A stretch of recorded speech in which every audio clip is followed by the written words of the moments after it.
Fala turma, beleza? Vou compartilhar uma conversa que eu tive, uma reunião com um membro, inclusive um membro lá do Bolsa Agro, né, nossa comunidade, sobre commodities agrícolas. Essa pessoa está começando a tá aprendendo agora sobre o mercado futuro. Ele é um profissional do agro, né, já trabalha numa empresa, se eu não me engano, é uma revenda. E eu vou compartilhar aqui esse caso real dessa conversa que a gente teve. É uma pessoa que estava pensando em comprar 5.000 sacas no físico, armazenar com a empresa que ele trabalha, para carregar esse milho até o final do ano, para tentar vender com lucro. E aí ele teria um custo de armazenagem ali e tudo mais, e aí ele descobriu esse mercado futuro, né? Tá aprendendo agora, entrou lá na nossa comunidade, e aí eu fiz essa reunião com ele para tirar as dúvidas dele sobre o mercado futuro, sobre como que ele pode usar a bolsa, né? Os contratos da bolsa, a alavancagem, né? E tudo mais, para ele entender como que isso é mais vantajoso do que ele fazer essa operação no físico. E aí eu vou compartilhar com vocês esses dados, assim, fazer uma simulação para que eu possa exemplificar também para muitos de vocês. Também vai ser útil esse caso, um caso real aqui, né, que me trouxe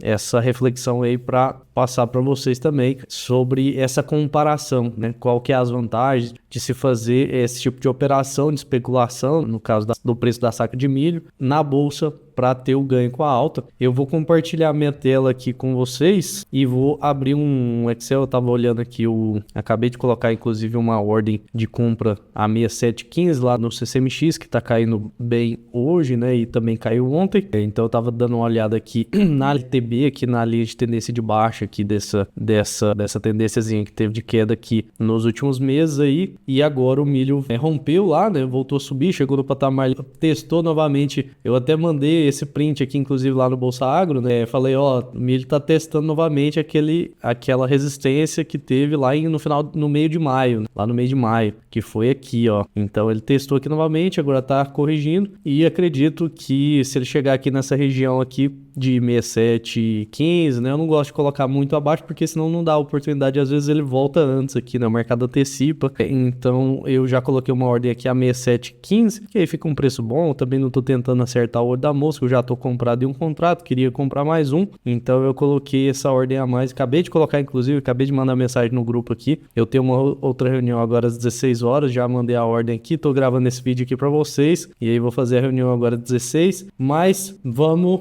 voltar no assunto aqui quer dizer, antes de voltar no assunto do vídeo aqui, só completando. Então acho que se chegar nessa região aqui, por ter alguns, dá para ver graficamente que tem um suporte até psicológico, provavelmente por conta do número redondo ali, né, de R$67 por saca, e também provavelmente essas linhas de tendência, né, se a gente pegar o gráfico pelo logarítmico aqui, isso representa de certa forma na média do mercado aí, nos posicionamentos, realizações de lucro, né, essas questões.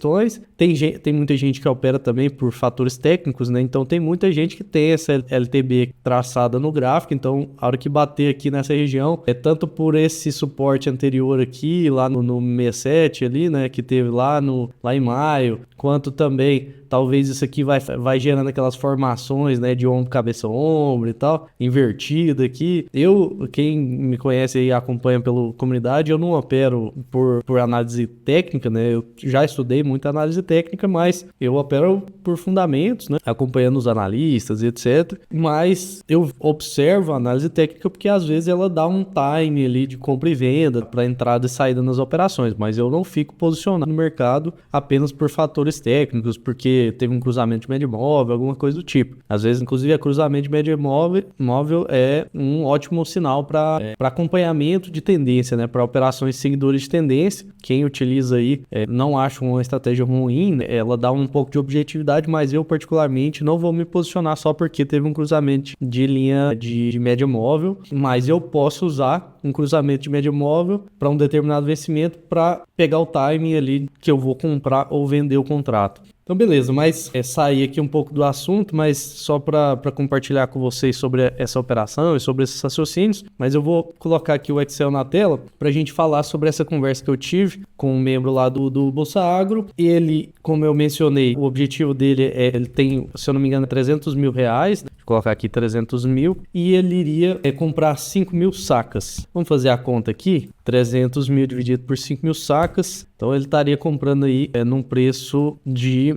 60 reais a saca aí, provavelmente lá na praça dele. Se eu não me engano, ele putz, me fugiu aqui, mas eu acho que ele é do Mato Grosso, alguma coisa assim. Não, Mato Grosso não, é interior de São Paulo. Me fugiu aqui o nome da cidade. Beleza, mas o que ele iria fazer, né? Ele iria pegar esses 300 mil reais, ia comprar 5 mil sacas e armazenar na empresa que ele trabalha e, pelo que ele me passou, eles iriam cobrar 1,5% ao mês de armazenagem ali para deixar armazenado. Imagino que eles já estão incluindo aí tudo quanto é custo. Então ele pretendia manter vários meses armazenado. Ele acreditava que, ele me falou que acreditava que ele iria ter um desconto aí, né? Esses custos de total de 7,5%, né? Então isso aqui, ele estava considerando aqui, no caso, 5 meses aí, praticamente, é isso. Então, de segurar esse milho lá, esse custo de 1,5% ao mês. Nesse caso, vamos supor que o milho ele subisse 20 reais por saca aí. Então esse milho ele fosse de 60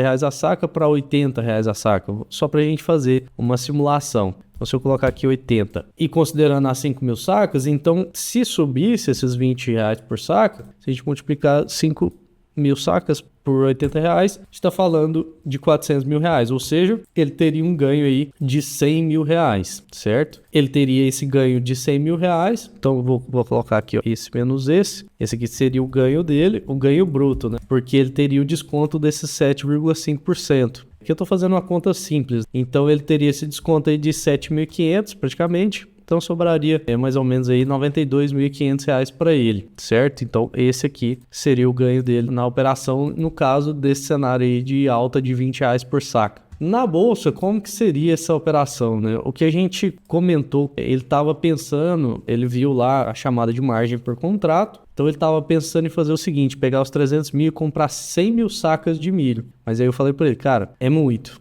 alavancado, não é seguro, né? E eu tenho uma regra de bolsa que assim, e é uma alavancagem alta, né? Se considerar essa regra de bolsa que eu falo, né? Que é de você manter em margem de garantia, manter em saldo ali na conta, tanto para margem de garantia quanto para ajustes diários, pelo menos 10% do valor do contrato. Então, se a gente está falando aqui de 300 mil reais, se eu dividir aqui por 3, aliás, os contratos de milho, né? Se a gente fizer a conta ali, mais ou menos o CCMX e tal, vai dar uns 30 mil reais. Então, se a gente fizer aqui 300 mil reais dividido por 3 mil, daria para ele fazer o posicionamento nos 100 contratos, só que é muito alavancado. E ele só tem esses 300 mil reais. Então, o que acontece? Se ele posicionar assim em 100 contratos, vamos fazer aqui, ó, 100 contratos vezes 450 sacas, a gente está falando de um volume de milho de 45 mil sacas. Se tivesse, por exemplo, uma queda de 10, ele estaria comprado, né? Se tivesse uma queda de 10 reais por saca, a gente pegar 10 vezes 4 vezes 45 mil sacas aqui, a gente já está falando de um ajuste negativo de 450 mil reais. E ele tem os 300 mil para operar. Então, essa alavancagem aqui é altíssima para você fazer com o valor todo que você tem para operar. Não é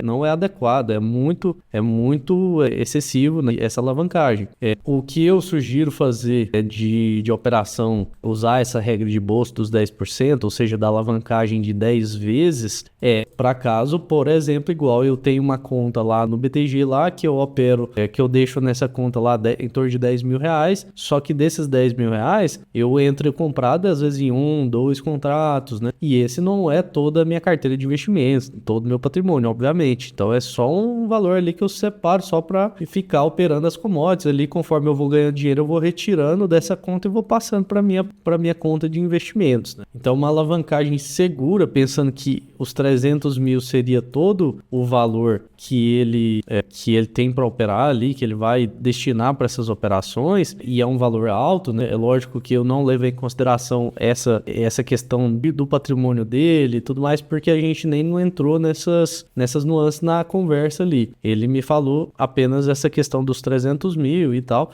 Então, assim, considerando que é o que ele quer separar para operar commodities como se fosse os meus 10 mil lá, ele não deveria entrar nesses 100 contratos, talvez a metade só disso, ou no caso eu lembro que a gente fez uma conta lá mais conservadora para ele, de, se eu não me engano, 60 ou 40 contratos, né, alguma coisa do tipo, porque se ele tiver ajuste negativo, por exemplo, de 40 contratos vezes 450, então, colocando 40 vezes 450, a gente está falando de 18 mil sacas. Então, se tiver uma queda lá de 10 reais por saca, vezes 18 mil sacas, dá um ajuste negativo de 180 mil. Só que faz parte ali do jogo e ele ainda teria, com esse ajuste negativo de 180 mil, ele ainda teria, no caso na conta, 120 mil. Se a gente pegar 120 mil dividido por 18 mil sacas, ainda tem uma margem de garantia suficiente para ele se manter posicionado nos contratos. Agora vamos fazer uma simulação para entender qual que seria o ganho da operação se subisse aqueles mesmos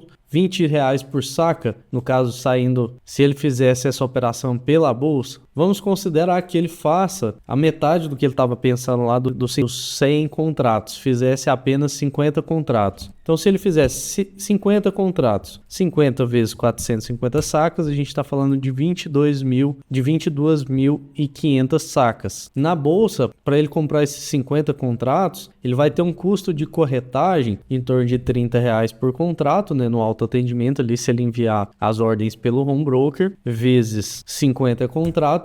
Então ele vai ter R$ 1.500 aí de corretagem para se posicionar, para comprar esses contratos. Depois ele vai ter mais 1.500 aqui para vender esses contratos lá no final da operação. Então o custo total, ao invés dele ter esse custo de 7.500, e detalhe, né? Eu fiz a conta errada que eu fiz, os 7,5% sobre o ganho dele. É só que na verdade não é 7.500 sobre os 300 mil no caso, né?